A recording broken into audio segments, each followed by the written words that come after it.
One of the reasons I wanted you to see that DVD was because it very much is like a foretaste of what God is going to do in the whole earth in the time we call a millennial reign of Christ. Healing is just a foretaste. The lady you saw there, healed of gangrene, and many others besides. She would die or fall asleep in the Lord, whichever you prefer. But it was like heaven invading earth at that time. It was a foretaste. It was an example of what God is going to do in totality one day. And, somehow getting a picture. Hebrews 6 talks about tasting of the powers of the world to come. And the more, in a sense, we come close to God, the more, in a sense, we're operating in faith and so on, the more we're going to see tasting of the powers of the world to come. Heaven is going to invade earth. We're told to pray, your kingdom come, your will be done on earth as it is in heaven. And just as we had a foretaste of heaven in the sense of the physical healing, so in the nature, in the whole... I'm getting a lot of vibration here. Can you... Okay. Thank you. Just as we saw a foretaste in healing, so in the whole of nature, in the whole of creation, we're going to see a transformation of the whole earth in this millennial reign of Christ. One day God is going to restore this earth to its Eden-like beauty. There was David Pawson who said that for too long we've allowed the Watchtower to talk about this new heaven and this new earth without the basics of who Jesus is. I want to talk about it this morning. I want to tell you something of what we're looking forward to. I want to give you a vision and excitement about what we're going to. I want to tell you of what's beyond the birth pangs. We do have birth pangs coming, and they're not going to be very pleasant. But I want to give us such a vision of today, of what we're looking forward to, that somehow that will spur us on to all that God has for us. The basic pattern is this. There will be a millennial reign of Christ for 1,000 years. And I'll give you these references in case you're writing them down. And in Revelation 20, 1-6, it says, when the Lord comes back, he reigns for 1,000 years. Some people like this idea of 1,000 years is as a day in God's sight. And some people do like the idea that this would be like the seventh day of creation. I'm not arguing that, but some people like to see that way. A day is 1,000 years. And Jesus will come back and rule and reign on planet Earth. There will then be a great and final rebellion of Satan, Revelation 27-10, where he will have his final assault on Jerusalem, and then he will be totally out of the way forevermore as he's thrown into the lake of fire. And then Revelation 21, 1-4, gives us a picture of the new heaven and the new earth. So the pattern is this. First of all, God renews the earth. Then there's this final great assault of Satan when he's released on the city God loves, Jerusalem, and then we have the brand new heaven and the brand new earth. So first of all, it's renewed, and then it's replaced. So Peter talks in 2 Peter 3, verse 10, if you're making notes on references, about the earth passing away, earth and heavens passing away with a loud noise. Now, that's not the renewed earth. That's the new heaven and the new earth. Once God destroyed this earth with water, the day will come when he'll destroy it with fire. 2 Peter 3:10. And what God is offering you and me this morning is a chance, an opportunity to his faithful people, an opportunity to be part of this wonderful new heaven and earth, a wonderful new creation that we're all going to enjoy. A kingdom where God rules. At the moment, we have all sorts of despots and dictators and people who are just out for their own ends. The day will come when the King of Kings and the Lord of Lords will rule and reign on planet Earth. Your kingdom come, your will be done on earth as it is in heaven. There will be a time of perfect love and justice, a time of righteousness, peace and joy, a time when inequality, hunger, suffering will be a thing of the past. It will be a time when there will be perfect harmony, not only between God and man, but between man and man. A time when the whole of creation will live in harmony together, where the lion will lie down with the lamb and the little boy will play over the hole of the formerly poisonous snake, and so on. The whole of creation will be one day restored to an Eden-like beauty.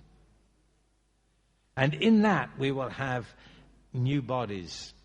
Bodies suited for the spiritual realm. We cannot be too specific, because if you read 1 Corinthians 15, he says there that you cannot, he almost upbraids the Corinthians there for trying to be too specific about the nature of this body. All we can say, it's going to be a body suited for a new heaven and a new earth when we get our new bodies and so on. Well, there'll be no age, no decay, when we will live in perfect health and wholeness in the millennial reign of Christ.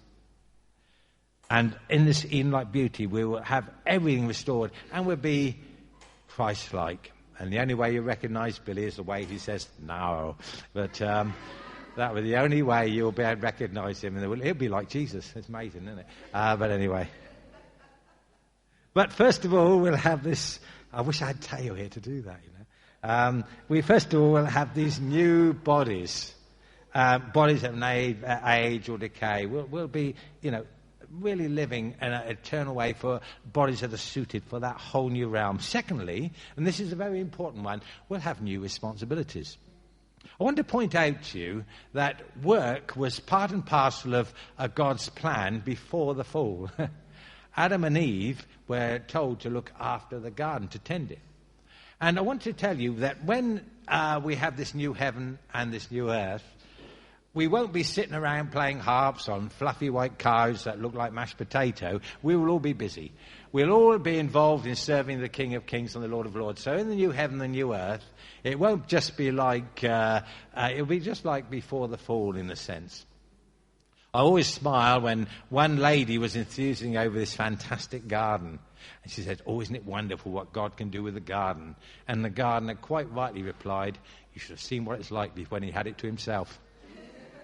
The plain truth is that God uses our hands and our feet. And just as he uses the angels today, the day will come in the new heaven and new earth when we will have responsibilities. But listen to me, a serious warning. Serious warning. That Matthew 25, verse 21, well done, good and faithful servant.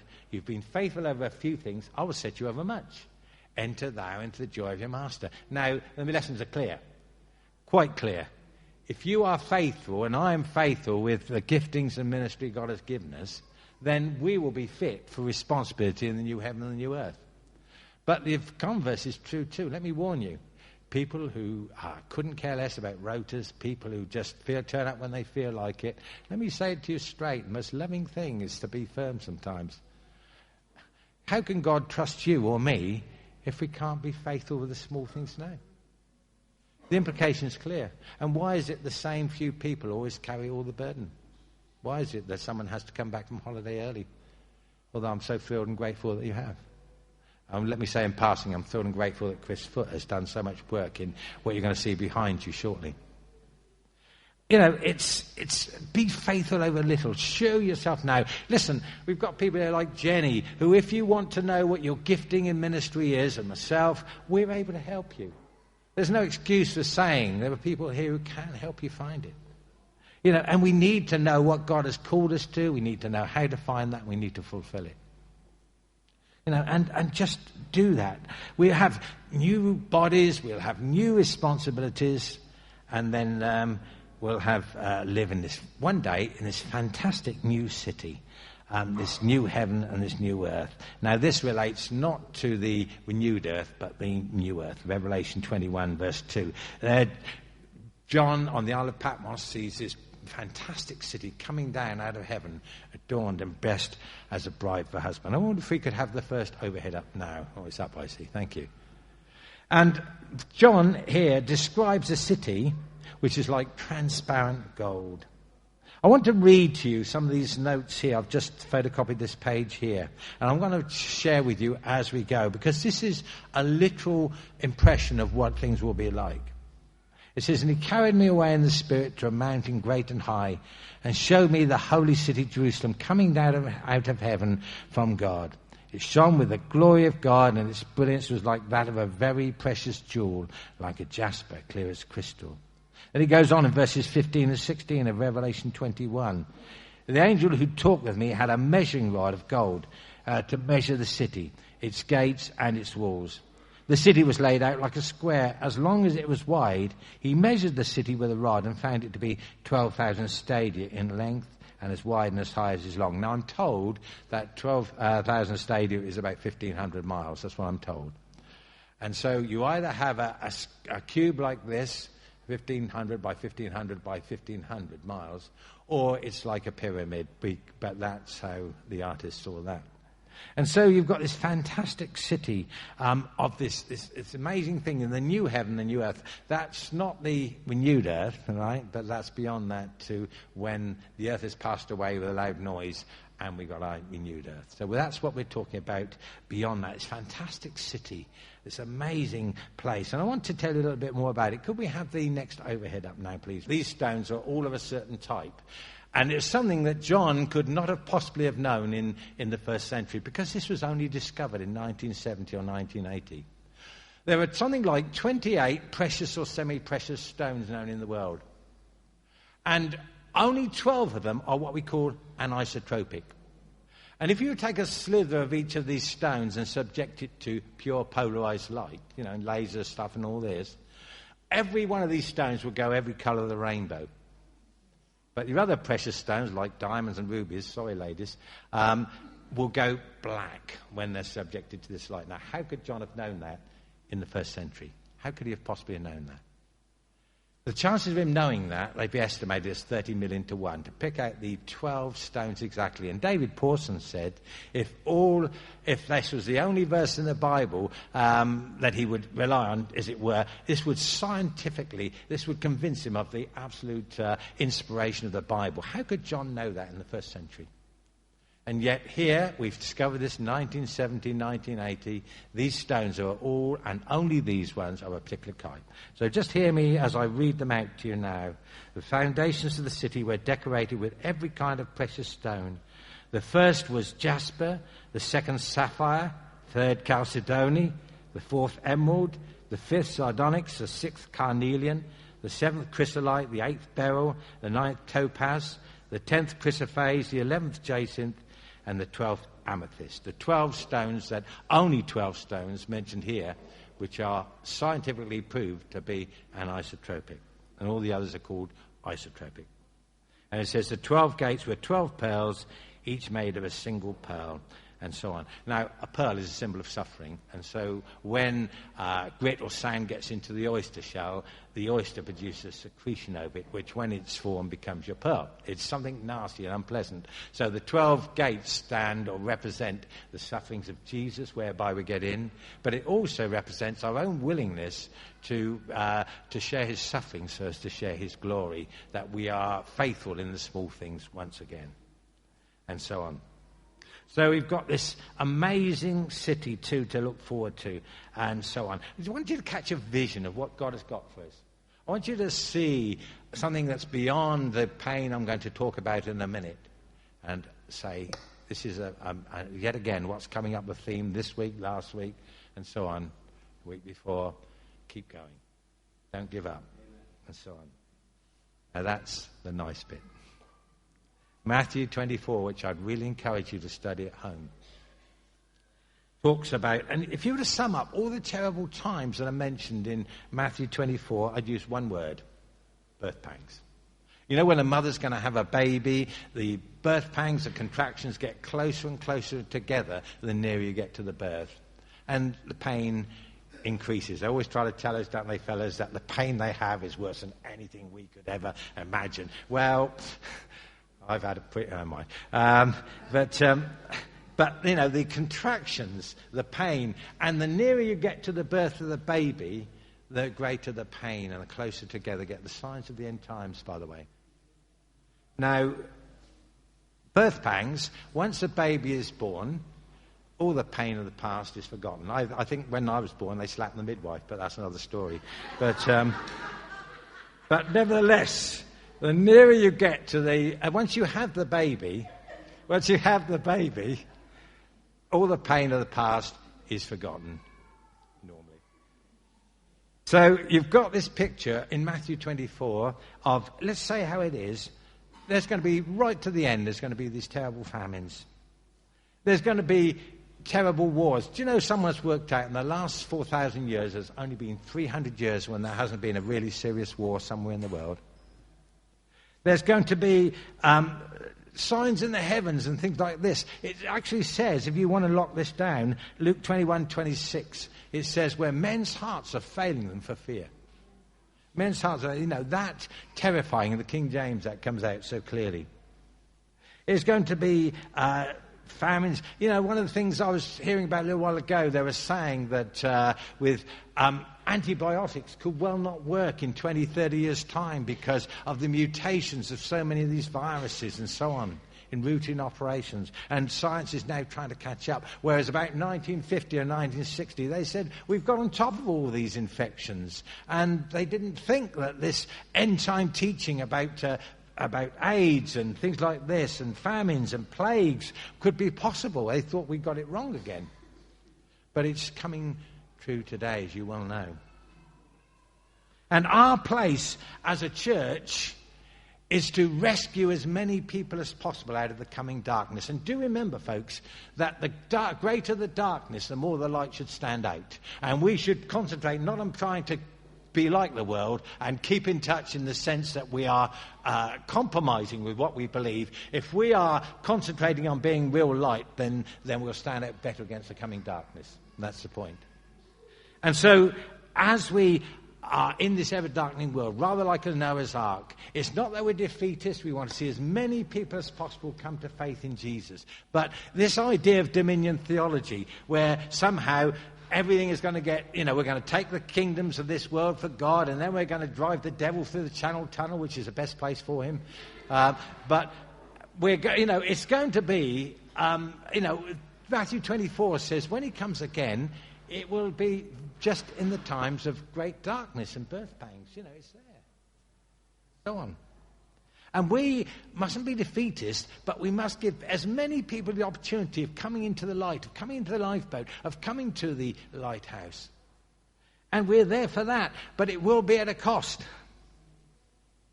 We're going to be hated one day by all nations. So I'm going to explain why in a minute. It's the way we are saying these things, but sometimes there are reasons behind this. Let me tell you about, I want to talk really about the two greatest dangers I think are facing the church today and in these last days. One is deception and the other is persecution. Jesus gave more warnings about deception than he did about persecution. And deception by its very nature, it doesn't appear, if it was obvious, it wouldn't be deception. Satan clothes himself as an angel of light. And there are many things getting into the church today which appear to be good on the outside, but really are not of God. And I want to remind you that when Moses was ministering in Egypt and he cast down his rod, two of Pharaoh's magicians did many of the things that Moses himself did. They turned rods into snakes and so on. I'm glad I'm the rod of God. But he did. Oh, look at that. When it goes off, I'm delighted.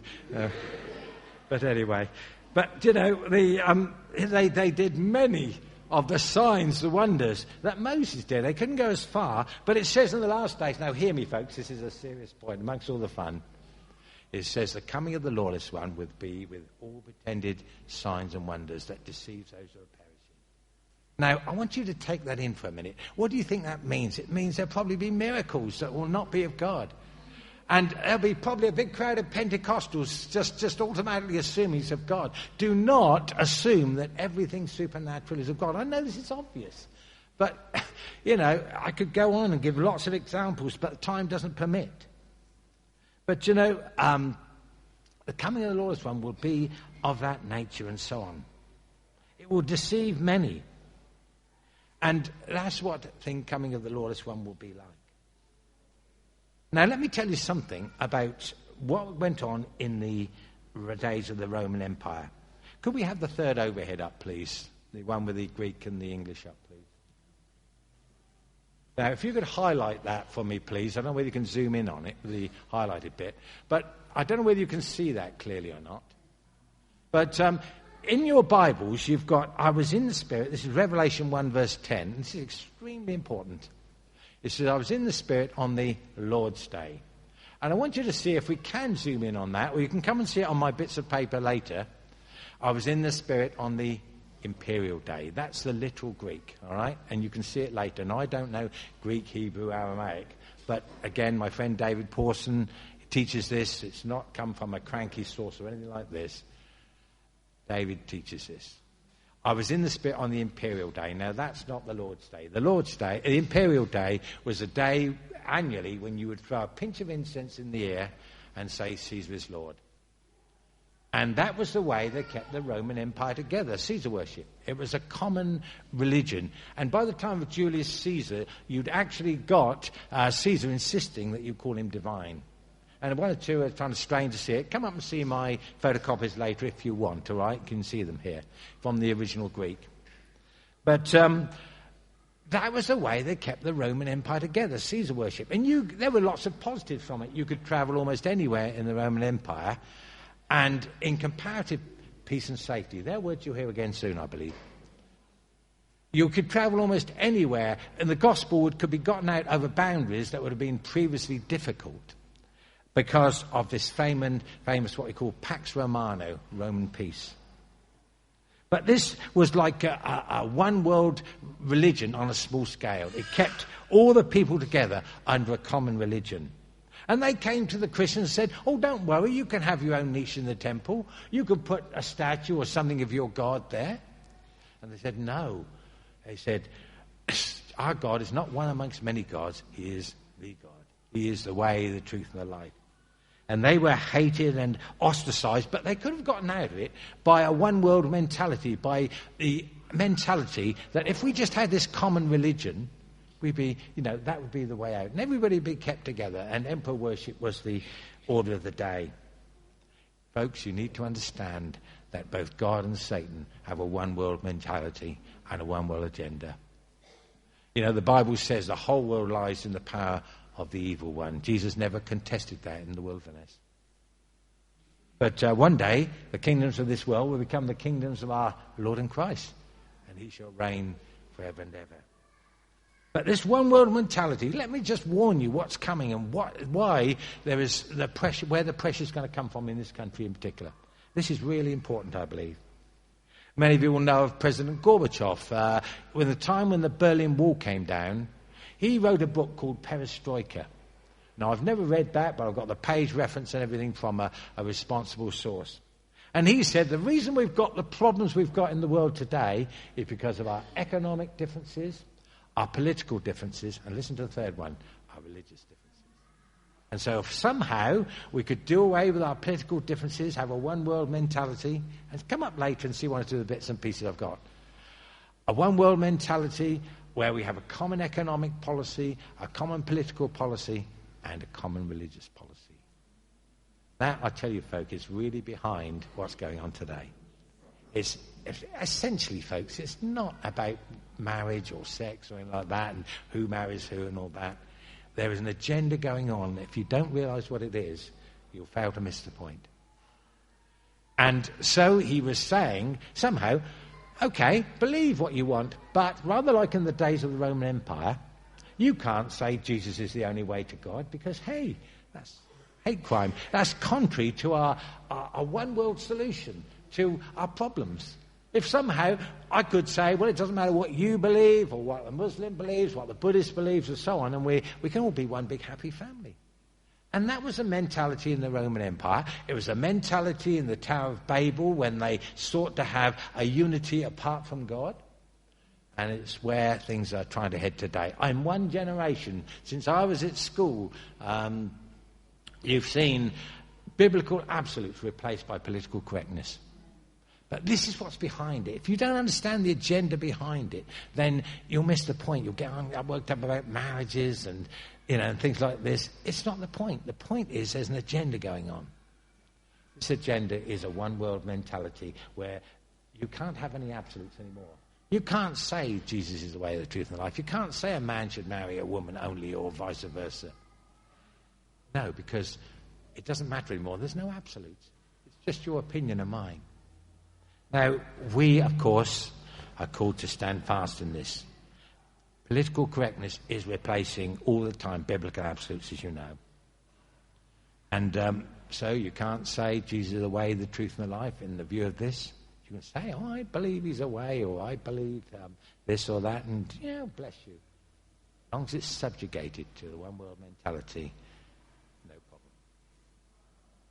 Now, I see in a short while, teachers, social workers, care workers, nurses especially, evangelists, pastors, of course, really being put in a position where they're going to have to either compromise or maybe lose their jobs or get fined or accused of hate crimes or whatever, because this is standing in the way of a world unity that is seen as the solution to our problems. Do you understand where this is coming from, where it's going? Do you understand? Am I talking rubbish this morning? Do you understand what I'm saying?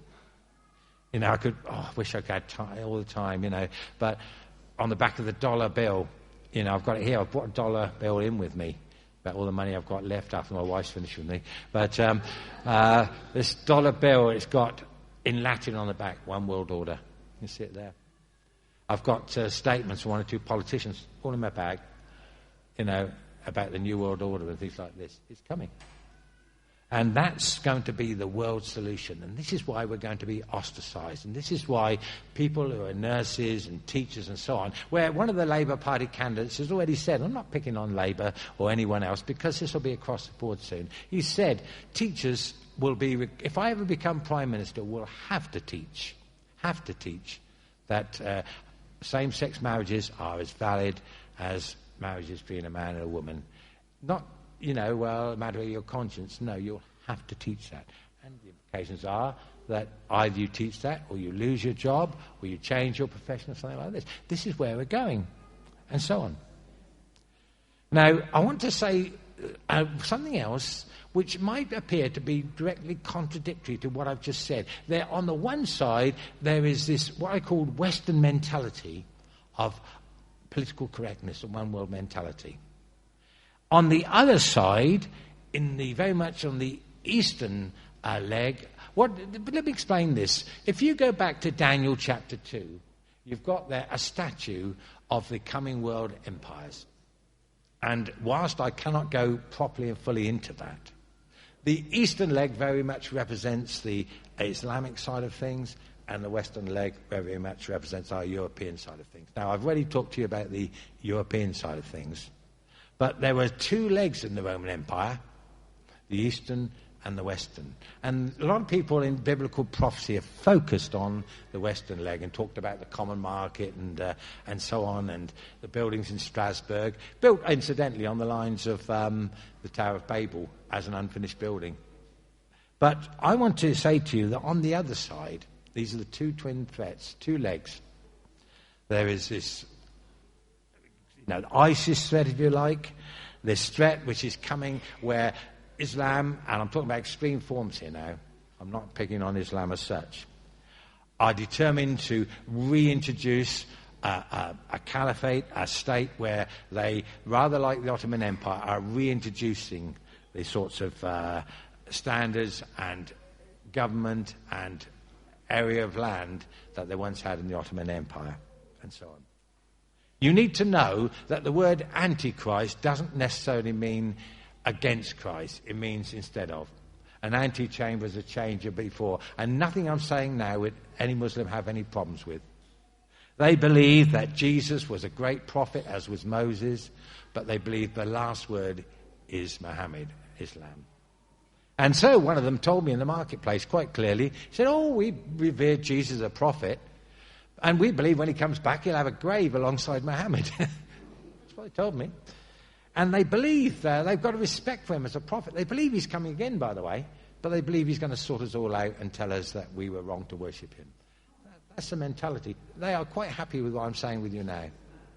And so there is this determination on the eastern leg of the former Roman Empire and Daniel's statue to reintroduce this caliphate. And we need to understand that the Antichrist is not necessarily something coming out of Europe. It might be something coming out of the East. And this would make a lot of sense in terms of the situations we're facing today. We need to hold these two legs in balance in Daniel chapter 2 between the political correctness and the Roman Empire and the Western leg, and the political and the eastern leg, which was basically Islamic, and so on. And so we need to be ready for this twin assault. I believe in the sovereignty of God. We're going to see Islam spread far more than it is now. I believe God. There are reasons for this, which I could go into, and we need to be aware of these twin challenges to ourselves, and we need to be ready for it, and so on. Now, I want to say that there are going to be some very difficult times ahead. I believe what I would love to see is our house groups, our life groups, become really closely knit, where you don't just go if you feel like it, but we're committed like small family groups, where if somebody does one day lose their job, or somebody does one day really go through it for their beliefs and so on, we're much more there for each other in our house groups and so on. I see them as becoming quite critical, so we're not fighting on our own or just coming to church on Sunday, but we really have a mini family around us, and we can support one another financially if needs be, and so on. I see the day coming when, rather like the early church, we're going to have to be a lot more caring and a lot more sharing. But I want to say to you, as I bring this to a close now, beyond the birth pains is something fantastic. And for one lifetime, and maybe some difficult times ahead, beyond what might be a short-term problem, what might be short-term pain, might be a loss of employment, might be anything. Beyond that is something wonderful. There's a new heaven and a new earth coming. Righteousness will reign, where we'll have new bodies, where we'll have new responsibilities, and we'll live one day in the new heaven and the new earth in a fantastic place. And I'm saying to you, isn't that worth whatever we have to pay in the coming months? Now, many of our brothers and sisters are already paying this price. 80% of the world at the moment, Christian world, is under severe persecution. We're just starting to see it trickle into this nation. But the day will come, it says in the Bible, Matthew 24, we'll be hated by all nations because of our agenda, contrary to the one world agenda.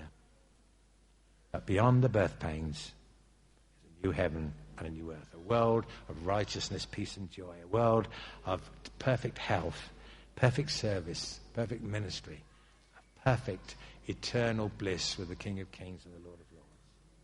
The early church had to pay the price. Many are today. I ask you as I go back to my seat, and I ask you to listen to something quite heavenly, just for 3 or 4 minutes. Will you, will I, pay that price of not compromising? I'm not saying this truth. Standing fast, whatever it costs us. Will I pay that price? Thank you.